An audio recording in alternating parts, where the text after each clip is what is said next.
Greetings and blessings, friends, fellow warriors in health. Thank you for joining me today.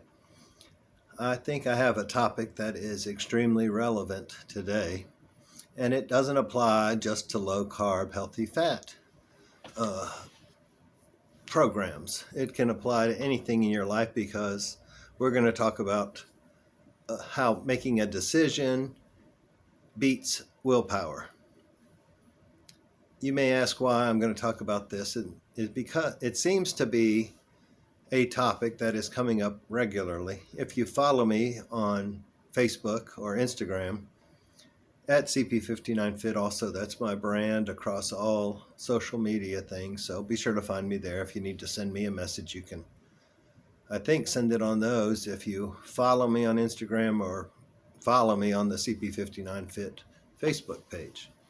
I might or might not get back to you. I will try if I understand that it's somebody from my YouTube following that is reaching out. So be sure to let me know you found me through YouTube. So I get so many message requests on Facebook. I don't know who any of them are. And I just ignore a lot of them because I think they're robots or spam or something. So let me know who you are and we'll get to it. But the point is, if you follow me on those other social medias, that last night I made a post from the hot tub at the 24-Hour Fitness that I was there for an hour from 9 p.m. to 10 p.m. Central Standard Time, which turns out to be noon Australian Eastern Standard Time. Because I do like the Low Carb Down Under channel and I am supporting them financially through Patreon a little bit each month. They allowed me to join a Defeat Diabetes program that they are offering, and they're having some live Facebook chats or whatever you call them, videos, presentations maybe, with nutritionists and health coaches and all. And last night the topic was about emotional eating. I get that request a lot, and even though you don't call it emotional eating, I think if it's a craving and you give in, it probably has something to do with emotion. So that also, I've been studying some psychologists and their take on willpower and if it actually works or not. And the bad news is willpower is very, very easy to defeat. I think we all know that if we're over like 20 years old or even close to 20. Speaking of that, I want to welcome at least 3 new subscribers, or maybe it's 2. I'm not sure that number 3 actually pushed the button, but they're all like 20 or below, so they're not really my target audience. But Andrew, Jacob, and the young man at the desk at the health center, thank you. I'm amazed by how when I meet at the gym and I tell them I'm on YouTube and I give them the address, they just automatically subscribe. But people I've known for 30 years, I tell them over and over and over. I don't know if they're not on YouTube or they just don't know how to subscribe or it's just not important to them, but thank you to those 3 young men that maybe had their locker beside me or I ran into as I'm walking in the door or something like that. But I don't know if they're ever going to watch anything, and watch time is just as important as subscriber number in actually progressing in this algorithm that YouTube puts up. So thank you for all the subscribers I have. I am gaining momentum, and if I can get 1, 2, or 3 a day, that would be wonderful. So please hit the subscribe button. I think it's in that corner, maybe. There's a little red, white, and blue dot. You can click on that, and it will take you to where you can subscribe to my channel. And then there's a little bell symbol beside it once you get to the subscribe channel. If you click that, you'll be notified, and then you can watch my latest thought as soon as it goes up. And right at the moment, I'm only doing 1 a week. This was going to be a poolside chat today until I got down and remembered it's Monday and they have the pool closed, and they've even gotten smarter and actually left the lock on the gate so people don't go in, because at times I would go in and just sit in the chair. I'm not going to get in the pool with the vacuum in there and the hose all over the pool, but I guess some people are, so they're being more safety conscious now and just kept the lock on the gate. So I'll go down there a little later tonight. I read in the newsletter that it's seniors only from 7 p.m. till closing, which is, I think, at this point in time, 9 p.m. Of course, I'm usually at work at that time, but if I don't make it earlier today, I can go and not have to worry about somebody's grandchildren being in there with squirt guns or something. But let's get to the point today. Thank you for subscribing. Thank you for all the comments. I'm appreciating that I'm getting to know some of you through the comments, and we will get to know each other better through time. And I'm going to try to be transparent as I go through today's lesson on willpower, as I try to be transparent in everything. But let's start out with maybe how we think about willpower may not be the correct way. I'm going to recommend that you think of willpower as a muscle, probably a very weak muscle, and that it gets tired very quickly, or you could say taxed very fast. There's a thing called decision fatigue, which sets in much like muscle fatigue when you have to rely on your willpower for hundreds of decisions throughout the day. So I'm going to tell you how you can maybe bypass that and not have to use willpower 100 times a day.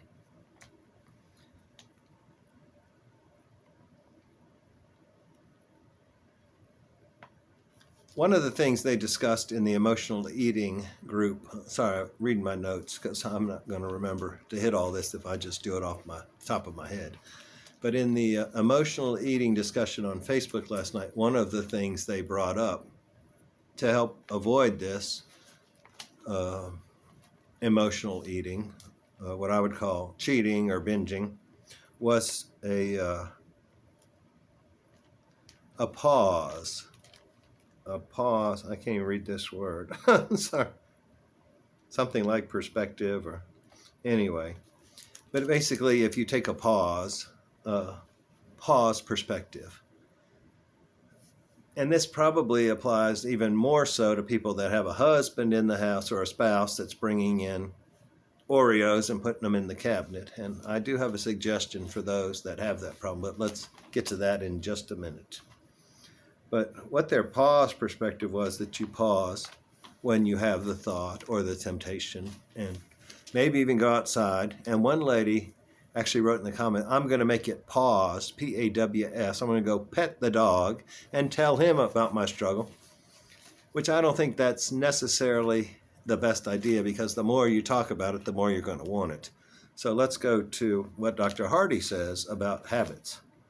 And he said he has a 20-second rule that if you that a habit can be broken if you can't get to it within 20 seconds, or 20 seconds of friction is enough to cause you not to do an action, I guess is the best way to say it. 20 seconds of friction. So he was talking about a guy that wanted to learn how to play the guitar. And he said he was basically just going to use his willpower. So he only did it for 4 nights. He was going to do it for 30 days in a row, because what's the definition of a habit? Something you do for 21 consecutive days. So he got 4 done and then forgot about it. And they figured out the reason was that the guitar was in the closet. And he would go after work and sit down on the couch, grab the remote, turn on the TV, put junk in his brain, and not think about the guitar.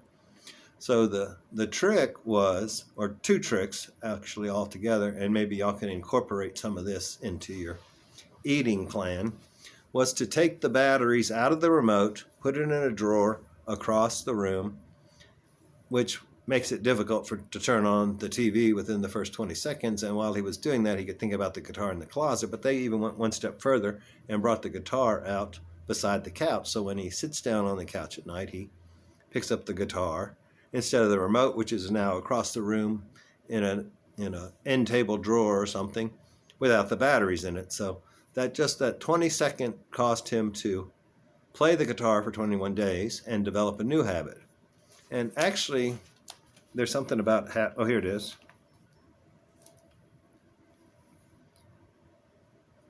Okay, it's habits and environment generally trump willpower. So if you have the habit of going to the couch after you eat dinner, after you come home from work, and you just grab the remote and turn on the TV, that is your habit.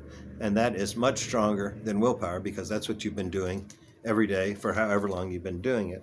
But I missed one point here with the pause procedure. It's all about dopamine and endorphins, okay? And by the end of the day, your willpower is worn out because you've been using it all day if you don't initiate some of these little tricks earlier in the day. And at that point, all you're looking for is the feel-good hormone of dopamine, which creates endorphins. So you turn on the TV and you watch the junk, or you get some junk food because that makes you feel good, and that's the habit you've been doing for however long you've been doing it. And I'm going to say my audience is generally like me, middle-aged, so you've probably been doing the habit for 50 some odd years or more. And the habit and your environment, having the remote right there where you can grab it and having the cookies right where you can grab it, are going to win out over your willpower 90% of the time after 5 o'clock at night, when you've already worn out your willpower making hundreds or thousands of decisions earlier in the day. And then a video I watched a few days ago, and I screenshotted this because I wanted to share it with a friend. I think this is one of the biggest reasons, and it also goes into what I've already said. The quote is, "We are kept from our goals not by obstacles, but by a clear path to a lesser goal." How do we apply that in habits and willpower, or decisions versus willpower? Well, the lesser goal is getting the endorphins through sitting down and relaxing and watching TV, or eating that ho-ho or Oreo or whatever you got in the cabinet, a piece of cake, a piece of pie, something sweet. You'll get the endorphins that way too, but that's a lesser goal than your health, which is the ultimate goal. And it's not so much that there's an obstacle for your health, but you have created an easier path to a lesser goal. So those ladies on the thing last night were talking about kind of using your willpower with this pause situation thing. But I'm going to say, if you make the behavior so easy, you can't not do it. Okay, let me say that again because I didn't get it right the first. Make the behavior you want to do so easy, you can't not do it. And one example Dr. Hardy used was that most people probably want to floss, but the 15 to 20 seconds it takes to grab the container, pull out the floss, rip it off, break it, and then start flossing is enough friction that you will not do it that night. So his suggestion was to pull out the piece of floss the night before, put it on the counter with your toothbrush, which I don't know is the most sanitary thing to do or not, but for this point, it does say, it would make it so you don't have the friction the next night. So maybe here's something you could try if you have a person living with you that is not supporting you on this way of eating, or that still likes their stuff. Pause. I'm going to recommend the roommate philosophy. When I stayed at other people's houses, or when people stayed at my house, we separated our foods.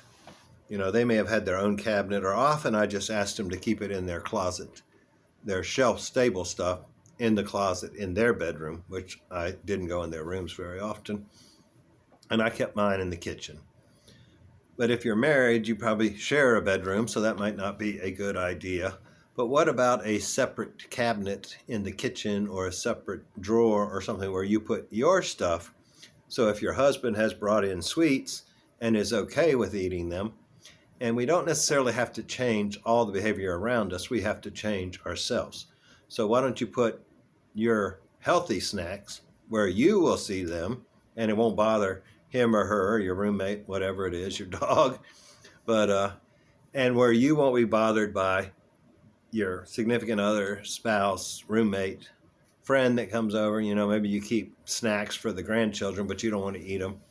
So designate a spot and tell all these other people those are yours. They can have them if they want, but don't put the stuff you don't want in that area. And then just make a habit of going to that area when you have a craving, and get something that satisfies it without blowing your way of eating.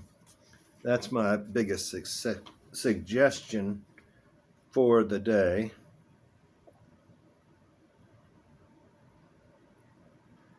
And then, of course, you can just say no.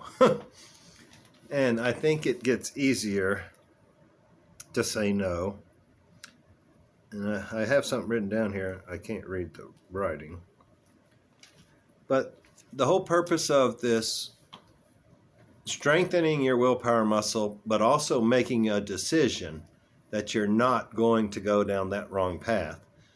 One thing I've heard that Michael Jordan said that once he made a decision, it was easy because he never had to think about it again. So if you make and I think here we have to keep expanding our decision. Yet maybe you made a decision not to eat sugar, but what is the real reason for that decision? The real reason is you want to be healthy 5-10 years down the road. So if you only say, I'm not going to eat sugar, you could say, oops, well, I made a mistake today. It's my decision tomorrow not to eat sugar. But if you say, I'm not going to eat sugar because I want to be healthy 5 or 10 years down the road and the effect it will have on me over time, then if you make the decision that anything that doesn't contribute to your health 5 or 10 years down the road is an automatic no, then it's much easier to say no when you're tempted. And it's not willpower. It's you've made the decision. This does not, as they say, move the boat forward. Oh, that's what it says. The British rowing team. I heard an example of the British rowing team had not won a gold medal in years. And so they had a meeting and they decided that they were going to use this philosophy. And that's why it popped in my head. That if it did not contribute to moving the boat faster, it was a no. So if they were out somewhere, and had the opportunity to stay out late and lose some sleep, it was an automatic no. They didn't have to think about it because the ultimate goal, the end goal, was to move the boat faster and win the gold medal, which they eventually did this year because everything was, if I drink alcohol tonight, is it going to move the boat faster? No, then you don't drink alcohol. If I eat sugar today, is it going to move the boat faster? No, it's not, so you don't eat sugar. Oh, those Oreos, donuts, cookies, pie, cake, ice cream looks wonderful. Is it going to contribute to my health 10 years down the road? No, it's not. So it's a decision. It's not willpower. So make the decision, make your big decision long term, and it will help you make your small decisions daily, and you won't wear out that willpower muscle, and it won't be as big as your arm by the end of the day and worn out. So I hope that was helpful. Please comment below. Please subscribe. Let me know if you have any questions. The 30-day thing is on. I'm planning right after this to make a video, number 1 or 2 or 1 and 2 or whatever. I don't think I've gotten any done yet. I've got some outlines written. But August 1st to August 31st, there's going to be 30 videos in that 31-day period. And this channel is going to skyrocket because that is my decision to build this YouTube channel. And I want you along with me. So thank you. Have a great day. God bless. Bye-bye.